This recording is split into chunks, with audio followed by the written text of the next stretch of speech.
both Mexican, and after we lived in New York for about 5 months, we moved to Houston, Texas. And then after receiving a phone call about one of my uncles who had just migrated to the United States, he had been like wrongfully like incarcerated, so we had to come help him, and so we moved to Baltimore. My parents came here undocumented from Honduras. When they first came here, they lived in New Jersey, which is where they had my brother and sister. They lived there for about 3 years. Then they migrated here to Baltimore, which is where they had me. I immigrated to the United States when I was 8 months. I came to California with my mom and dad. And residency process back in the day was a little hard, but not so hard. There was a lot of paper process that one had to do, so my mom applied for it. So I didn't get it until 6 years ago, and just last year in June I got my 5 years of residency, so now I'm able to apply to the citizenship in June. So from Washington DC, then we moved to Montgomery County.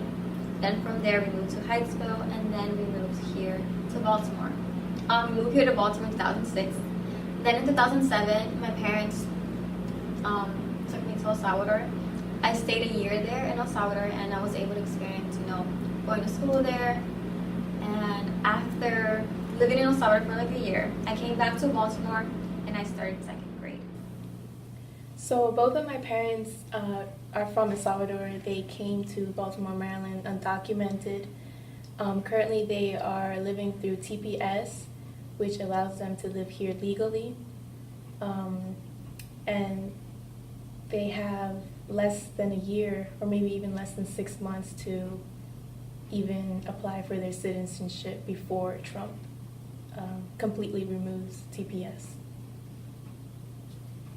I am 19 years old. I was brought here from Mexico when I was just 11 months old by my parents, because they obviously always wanted me to have a better life than what they were able to have when they were younger. So since the program started back in 2012, my life has been influenced a lot by it. I have been able to do a lot of things that I would have never ever been able to do before the program was established. For example, like own a car, get a good paying job under my own Social Security. I feel like this program was something that benefited also a lot of us teenagers, because it gave us the opportunity to have some certain form of status here. Yo llegué a este país hace 28 años. Llegué como todos con el sueño americano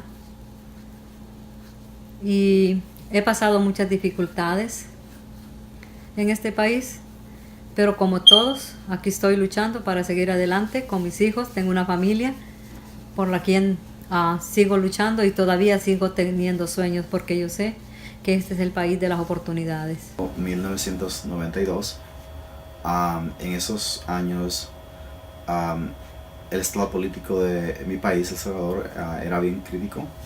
Los partidos políticos estaban en guerra prácticamente todo el país.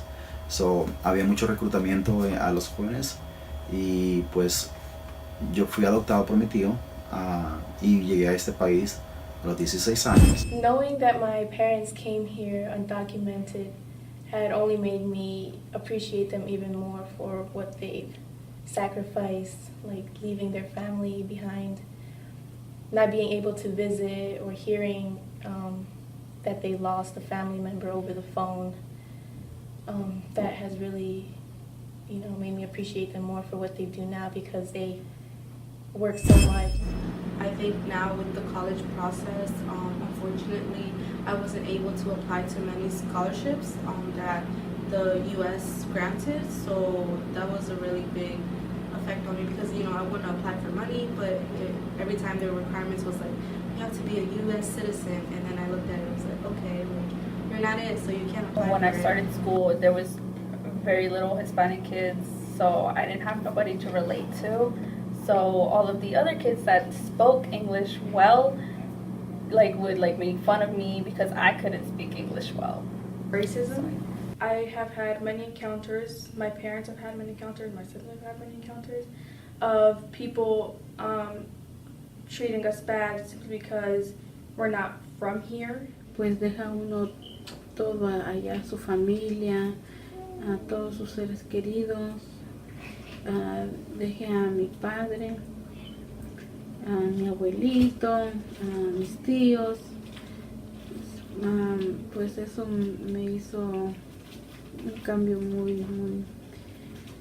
para mí fue muy fuerte. Emocionalmente afecta en la forma de que uno se separa de su familia y pues uno viene en ese camino resuelto a morir, se despide de su familia, decidido a no volverlos a ver, porque uno corre el riesgo de morir o de que lo maten en el camino, y pues duele dejar su familia, su país, pero al mismo tiempo por la necesidad. Separarme de mis padres a los 16 años, llegar a este país a convivir contigo que prácticamente poco lo conocía, pues definitivamente sí afecta un poco a lo que es mentalmente, porque sin tener el apoyo de los padres nunca va a ser lo mismo.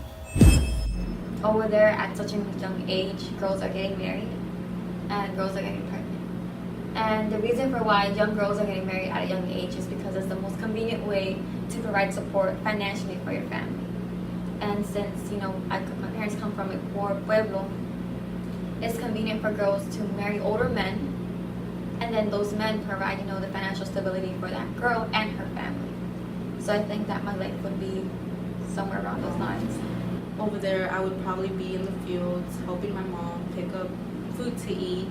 I would probably be cleaning houses, like walking so many miles, because over there we don't really have much.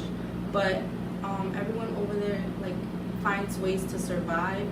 But I feel like my mom really wanted me to have a strong education, be someone. I would not have as many opportunities as I do now, such as education. I would not have met certain people that have impacted my life.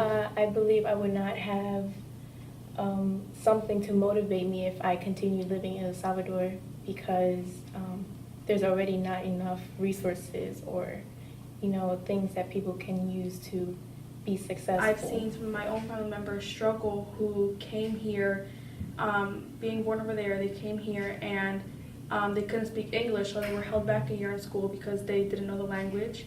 I've seen some of my friends and family being held back from their full potential because DACA is being abolished, or TPS, and I feel like I would definitely struggle more had I been born over there. Dreamers and the people who are under DACA and TPS deserve the right to be here, and they work so hard to gain that status that they need, and it just really frustrates me knowing that he can take that away any moment, and these dreamers and recipients of TPS, permanent residency, anything, everything will just be thrown away because of him. These kids, these adults are forced to go back to a country where they basically don't remember anymore. And it's a country where there's poverty, where there's violence, and where there's a lack of resources that we have here in the United States. They deserve to be in this country, and they deserve that right, and they deserve to be respected as any other person that has a American He's just status. doing everything based on how he thinks people are, or how Hispanics or immigrants are, but he doesn't really understand what those students go through. He doesn't understand their experiences. He doesn't take time to actually be play his part as a citizen as well. Este país es un país de inmigrantes que componemos de trabajo, de lucha y esfuerzo. Hay muchos jóvenes que tienen un sueño por salir adelante. Han emigrado a este país y tuvieron la esperanza de tener un permiso como es DACA, el TPS para muchas personas, pero ahora el presidente quiere eliminarlo, pero hasta la vez no está una decisión completa, decidida que lo va a quitar, porque hay muchos jueces que están a favor del inmigrante, a favor de los jóvenes soñadores, a favor de que ellos puedan seguir estudiando sus sueños, su carrera. Pues yo pienso que lo que él está haciendo es ser injusto con las personas que de verdad quieren superarse y quieren salir adelante. Y sin en cambio él está tratando de buscar la forma de cómo limitarlo. So right now we're about to interview Miss Jules, who represents Esperanza Center. A question I have for you is, what is your mission and who are you reaching out to? So the Esperanza Center is a program of Catholic Charities of Baltimore. It is a comprehensive immigrant resource center whose mission is to empower new Marylanders by providing them comprehensive, compassionate services. Most of my family is here illegally, but if I had to leave the country, I would really have nowhere to go. I've never gone back to Mexico since I left. I've never had any idea what it's like to be back over there. I pretty much don't even have a home back there. So in a way, one of the biggest challenges is that I'm neither from here or from It's there. been really difficult to watch our dreamers have their hopes for this country be squished away, but because the way the immigration laws are written, a lot of them don't qualify for any form of permanent immigration relief, which is one of the most difficult things to explain to a lot of people. Is a lot of people have an idea that it's just a matter of applying for immigration relief, that there's a form or that you can pay something, but there are a lot of hurdles that people have to overcome. A path or lead a path towards a citizenship or a residence. I think that would be great, and that's something that I would love to see, that I believe that hardworking people deserve. I also would like the program to not be terminated.